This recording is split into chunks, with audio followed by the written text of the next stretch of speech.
제가 5절만 읽겠습니다. 하나님의 말씀과 기도로 거룩하여 줌이라.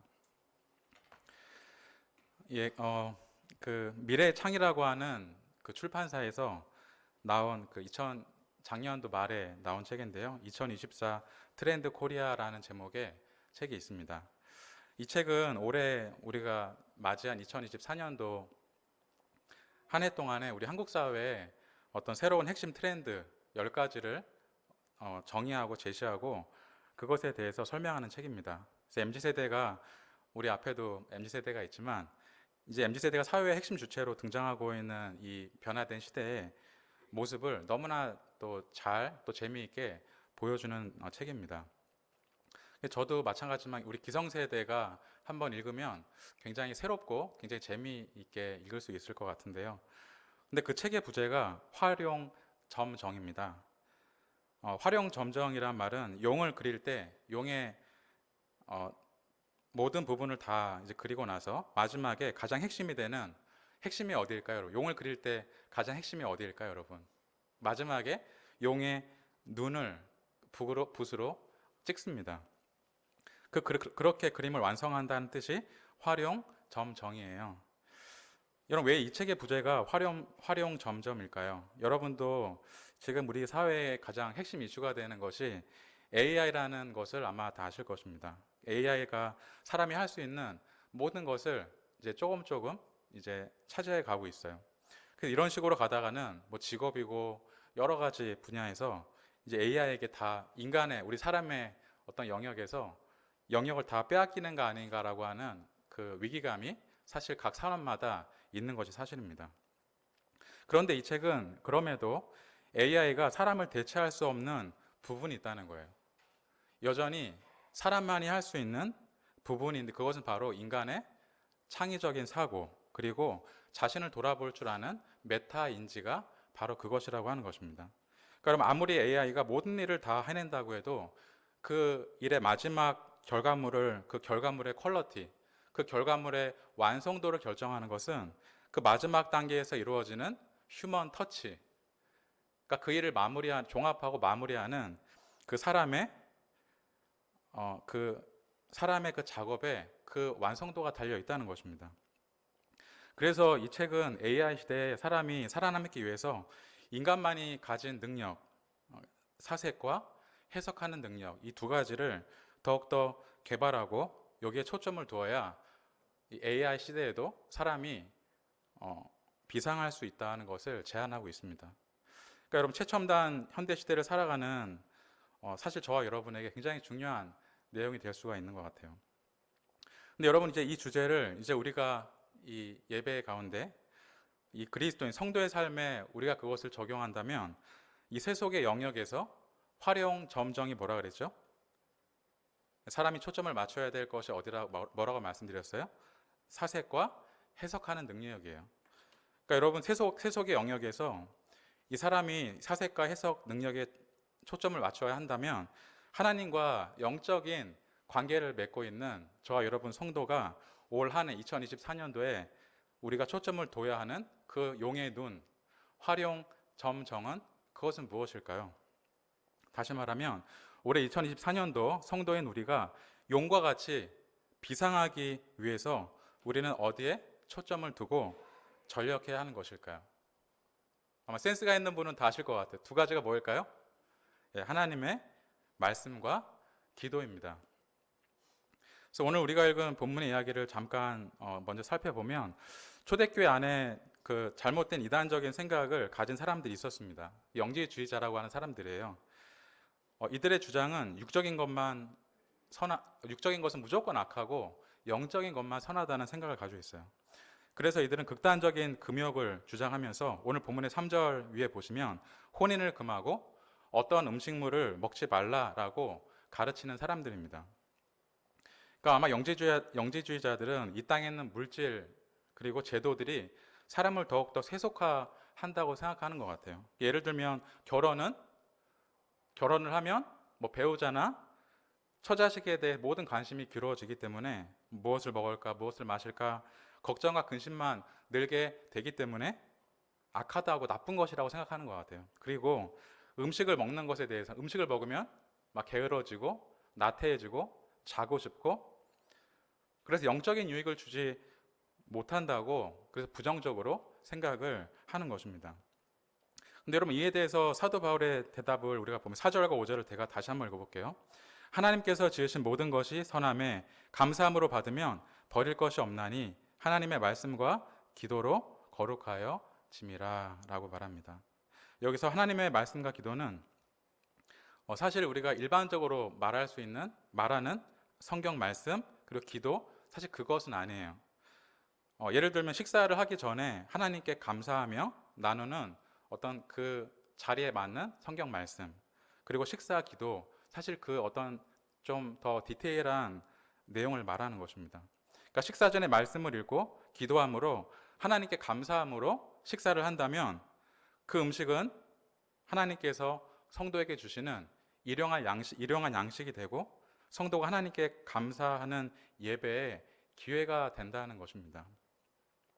마가복음 6장 41절에 보시면 예수님께서 오병이의 기적 가운데 물고기와 빵을 사람들에게 나누어주는 모습이 기록되어 있습니다. 제가 한번 읽어볼게요. 예수께서 떡 5개와 물고기 2마리를 가지사 하늘을 우러러 축사하시고 떡을 떼어 제자들에게 주어 사람들에게 나누어 주게 하시고 또 물고기 2마리도 모든 사람에게 나누시매라고 말합니다. 예수님께서 하늘을 우러러 축사하시고, 그러니까 감사하시고 떡과 물고기를 나누어 주셨다고 말씀하고 있어요.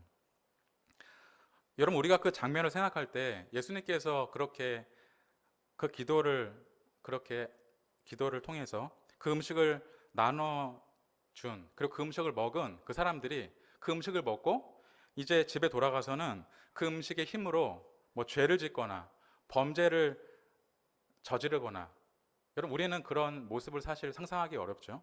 그런 모습보다는 그 일로 인해서 앞으로는 비록 별 볼 일 없는 평범한 그 물고기 조각, 떡 조각일지라도 그것을 먹을 때 그것을 주신 하나님께 감사하다는 고백과 함께 예배하는 그 사람들의 모습을 우리는 사실 기대할 수 있는 것입니다.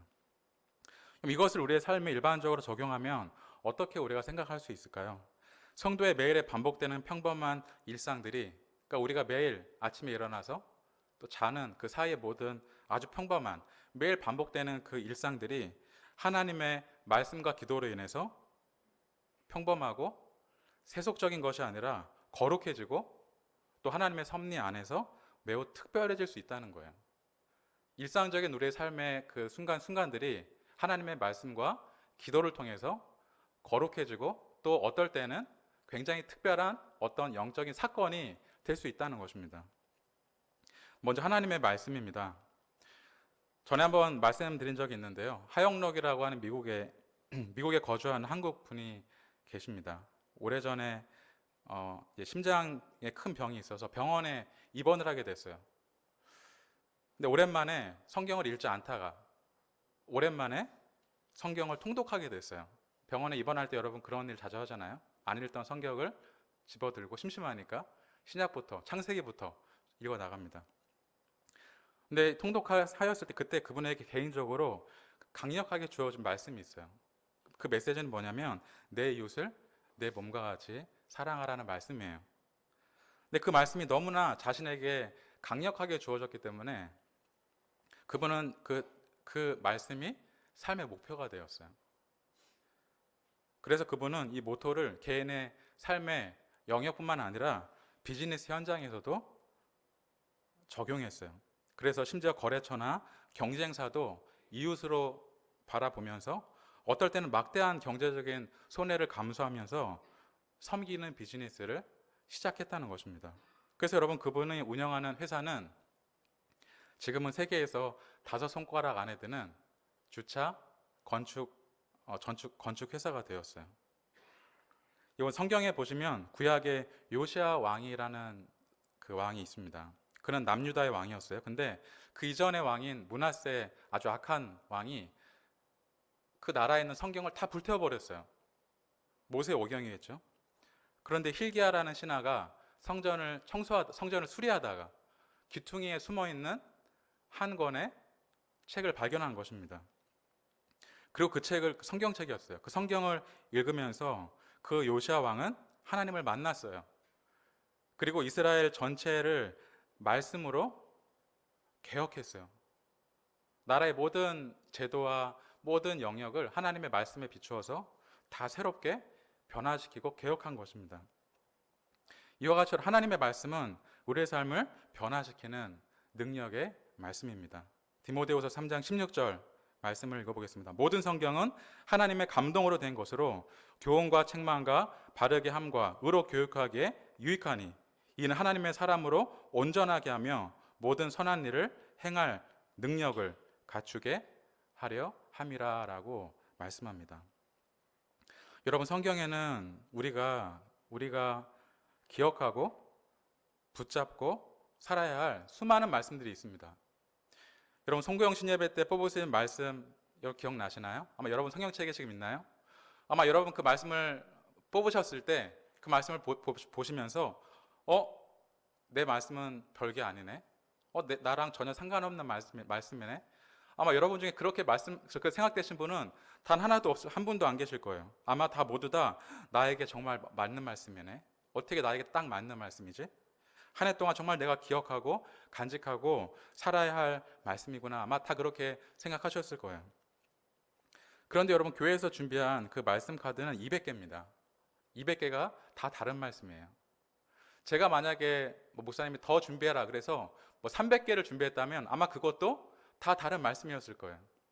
이것은 무엇을 말할까요? 성경 전체 안에는 우리가 읽고 기억하고 붙들어야 할 나의 레마의 말씀이 수두룩하다는 거예요. 10개가 아니고요. 너무나 많다는 겁니다. 그 중에서 우리가 몇 가지 말씀이라도 그 말씀이 나의 영혼에, 나의 마음 깊숙한 곳에 그 말씀이 들어오게 되고 내가 그것을 깨닫고 내 삶에 적용하게 된다면 정말 우리의 삶은 특별해지고 거룩해진다는 것입니다. 다음은 기도입니다. 기도는 여러분 일상에서 혹은 우리가 일터에서 혹은 특정한 상황에서 영적 전쟁을 수행하는 성도에게 매우 중요합니다. 여러분, 요즘 가상현실이라고 하는 아마 표현을 많이 들어보셨나요? 가상현실 들어보셨나요? 3차원의 가상의 세계예요. 가상의 세계에서 마치 실제와 같은 체험을 할 수 있도록 컴퓨터로 만든 최첨단 환경입니다. 지금은 게임과 같은 제한된 목적으로만 사용되지만 여러분, 앞으로는 정말 삶의 모든 부분에 다 적용이 될 거예요. 아마 우리 성도님들도 설거지 하시면서 가상현실에서 아마 설거지를 하실 수 있을 것 같아요. 이전에 매트릭스라고 하는 이러한 그 미래 시대를 내다보는 영화가 있었습니다. 매트릭스는 가상현실이에요. 그 매트릭스라고 하는 가상현실에서 주인공들이 적과 싸우는 거예요. 근데 중요한 점은 그 매트릭스에서 적의 공격으로 죽게 되면 실제 세계에서도 그 주인공이 죽는 겁니다. 여러분, 기도의 자리는 엄밀하게 말하면 우리 일상의 자리는 아니에요. 그렇죠? 기도의 자리는 사실 우리 일상의 자리는 아닙니다. 우리는 기도하기 위해서 대부분 우리 일상에서 시간을 떼거나 장소를 구별해서 사실 우리는 기도를 합니다. 하지만 여러분, 그 기도의 시간에 이루어지는 그 영적 전쟁의 승패가 우리의 삶의 승패를 결정한다는 것입니다. 이것을 가장 잘 보여주는 성경의 이야기가 있는데요. 출애굽기 17장의 이야기입니다. 이스라엘이 아말렉과 르비딤이라는 곳에서 붙었어요. 큰 전쟁이 일어났어요. 그때 여러분, 모세가 여호수아에게 뭐라고 말하죠? 여호수아, 너는 사람들을 데리고 가서 아말렉과 전쟁터에서 싸워라. 나는 내일 하나님의 지팡이를 손에 잡고 산 꼭대기에 가겠다라고 말합니다. 산 꼭대기에 가서 무엇을 할까요? 하나님께 그 전쟁을 의탁드리기 위해서 산으로 올라갑니다. 근데 여러분, 그 전쟁의 양상이 어떻게 진행이 되죠? 출애굽기 17장 11절을 읽어볼게요. 모세가 손을 들면 이스라엘이 이기고 손을 내리면 아말렉이 이기더니라고 말을 합니다. 그러니까 모세가 손을 들고 기도할 때에는 이스라엘이 전쟁에서 이기는 거예요. 근데 반대로 모세가 기도의 손을 내려줄 때에는 이스라엘이 전쟁에서 밀리게 되는 현상이 있는 겁니다. 그러니까 여러분 뭐예요? 기도의 현장과 실제 현장이 연결이 되어 있는 거예요. 여러분, 아무도 없는 홀로 하나님 앞에 서는 그 기도의 현장에서 은혜를 받지 못하고 은혜를 경험하지 못하고 그냥 냉랭하게 혼자 앉아있다가 몇 마디 하고 기도의 자리에서 내려오는 성도가 분주하고 정신없고 전쟁터 같은 삶의 현장에서 하나님의 은혜를 경험할 수 있을까요? 기도의 현장에서 그 홀로 하나님 앞에 아무도 없는 그 기도의 자리에서 하나님의 은혜를 경험하지 못하는 성도가 삶의 그 분주하고 전쟁터 같은 그 현장에서 하나님의 은혜를 느끼고 경험할 수 있을까요? 여러분 그것이 가능하다고 생각하세요? 따라서 여러분이 홀로 기도의 자리에서 경험하는 하나님의 은혜가 일상에서 여러분에게 주어지는 하나님의 은혜의 최대치라는 것입니다. 그 외의 것은 사실 여러분의 것이 아니라는 거예요. 여러분, 우리가 예배 시간에 찬양이 은혜가 되고 설교가 은혜가 되고 교회에 나와서 어떤 성도들과의 만나고 대화하고 식사하고 하는 그 은혜도 너무 좋죠. 근데 그것은 여러분의 은혜는 아니에요. 남의 은혜를, 다른 사람의 은혜를 여러분이 느끼고 다른 사람의 은혜를 여러분이 구경하는 거예요. 여러분의 은혜는 아닙니다.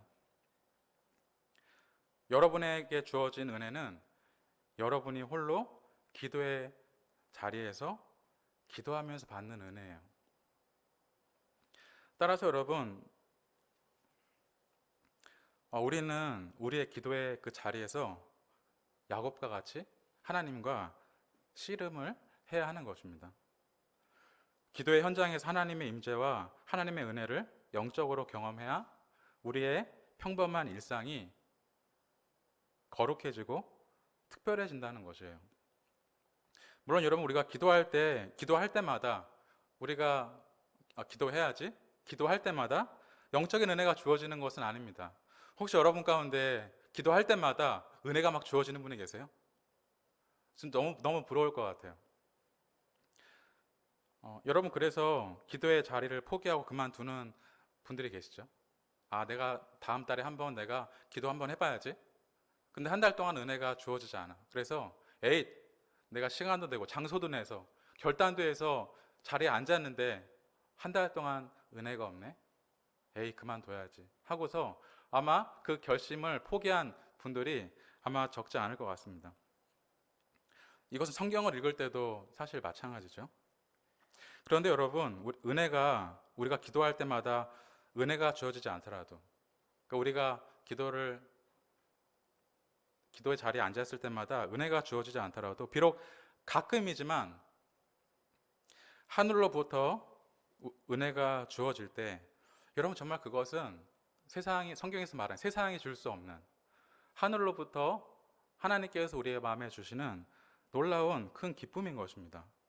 그리고 나라는 절대 바뀌지 않는, 아무리 잔소리를 들어도 바뀌지 않는 이 나라는 사람의 마음 깊숙한 곳에 나의 마음을 치는 강력한 임팩이에요. 나의 영혼을 움직이는 놀라운 은혜인 것이에요. 비록 가끔이지만 우리는 기도의 그 현장에서 그 은혜를 가끔이지만 그 은혜를 우리가 경험한다는 것입니다. 여러분 다 힘들게 직장 생활을 이전에 하셨거나 지금도 하시지 않습니까? 근데 여러분은 그럼에도 불구하고 아침이 되면 어제와 똑같이 옷을 입고 직장에 나갑니다. 왜 나갈까요? 나가기 싫은데 왜 나가죠? 비록 매일매일이 쉽지는 않지만, 직장에 나가기 별로 좋아하진 않지만 한 달에 한 번 기다려지는 그 날이 있어요. 그 날이 언제죠? 뭐라고요? 월급이라고요? 네, 맞습니다. 여러분, 한 달 중에 하루, 그 날을 여러분 기대하면서, 보통 월 말이죠, 혹은 월 초죠, 그 날을 기다리면서 그 매일매일을 참고 그 출근하는 거예요. 그리고 사무실의 책상에 앉는 겁니다. 근데 여러분, 가끔 회사에서 보너스가 주어질 때가 있어요. 어떤 회사는 뭐 100%, 어떤 회사는 600%. 전에 뭐 삼성전자 잘 됐을 때는 연봉도 뭐 수천만 원인데 거기다가 뭐 보너스가 1000%막 그렇게 주어지는 거예요. 그러니까 여러분, 만약에 여러분이 보너스를 1000% 받는다고 생각해 보세요. 그럼 어때요, 여러분? 연말에 1000%를 받았어요. 한 해 동안에 모든 스트레스가 다 풀리는 거예요. 그리고 내년 한 해 이 회사를 위해서 내가 목숨을 바치리라 생각을 하는 겁니다. 여러분, 매일 기도의 자리에 앉을 때마다 은혜를 받지 못하지만 우리가 그 기도의 자리를 지키게 되면, 하나님 앞에 은혜를 구하며 야곱이 씨름한 것처럼 그 기도의 자리에 나올 때 최소한 한 달에 한 번은 우리가 정말 기대하고 사모하는 놀라운 영적인 은혜가 우리에게 주어지는 것입니다. 어떨 때는 보너스가 주어져요. 전혀 기대하지도 않고 예측하지도 못한 놀라운 은혜가 누가 사람이 주는 게 아니고요, 하나님께서 위로부터 우리의 영혼에 그 은혜가 박히게 하시는 것입니다. 그리고 그 은혜는 우리의 삶에 큰 변화를 주는 변곡점이 되는 거예요. 하나님께서 우리의 삶을 바꾸시는 그때그때마다의 변곡점으로 우리의 삶의 큰 발자취로 남는 것입니다. 그래서 여러분, 우리는 그 날을 기대하면서 매일 기도의 자리에 나가는 것이고요, 또 우리는 매일 기도의 자리에 나가야 하는 것입니다. 따라서 사랑하는 성도 여러분, 우리의 모든 일상의 삶이 오늘 2024년도에 우리의 일상의 삶을 한 마리의 용을 멋지게 그리는 작업이라고 한다면, 그 작업 중에 가장 핵심이 되는 마지막에 붓으로 용의 눈을 붓으로 멋지게 찍는 그 활용 점정은 성도에게 무엇일까요? 그리고 무엇이 우리의 올해 한 해의 활용 점정이 되어야 할까요? 그것은 하나님의 말씀과 기도입니다. 아무리 용의 몸과 머리를 잘 그리더라도 용의 눈을 잘못 그리면 그 그림은 아무런 가치가 없는 그림이에요. 그래서 오늘 사도 바울은 우리의 일상에서 하나님의 말씀과 기도가 살아있지 않다면 삶은 거룩해지지도 않고 특별해지지도 않고 2024년도는 우리의 지난, 어떻게 보면 기억도 나지 않는 그냥 단지 지난 한 해로만 우리에게 남을 수 있다는 것입니다. 여러분, 감사하게도 새해를 맞이해서 성경 통독에 시동을 거시는 분들이 많은 것 같아요. 그래서 벌써 막 말씀을 읽고 막 제출하시는 분도 계시는 것 같습니다. 근데 여러분, 사실 기도의 자리에서 하나님의 은혜를 경험하는 것이 사실 더 어려울 수 있어요. 여러분, 용의 눈은 몇 개죠? 용의 눈은 몇 개일까요? 용의 눈이 몇 개죠? 용의 눈은 2개입니다.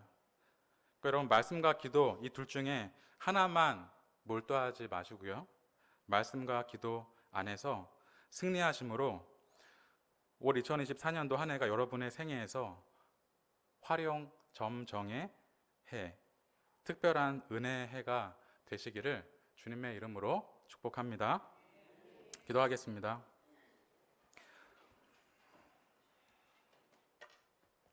주님, 고맙고 감사합니다.